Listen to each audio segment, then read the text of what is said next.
Good morning, friends. It's just been really chill today so far. I've been editing video, and I've been watching some stuff and reconnecting with people, i.e. watching videos from people that I either met or re-met or hung out with at VidCon, so it's been a nice day, very chill and distant. It is day 2 of eating clean sort of thing and working out and all those things, and it's been going really well so far.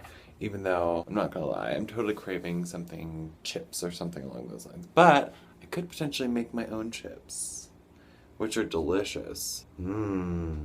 Do you want it anymore?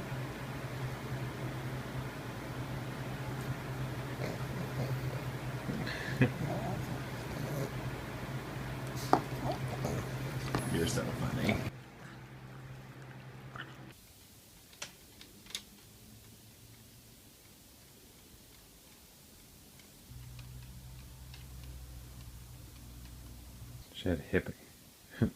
She had hiccups. Oh, there they go. Pug with hiccups.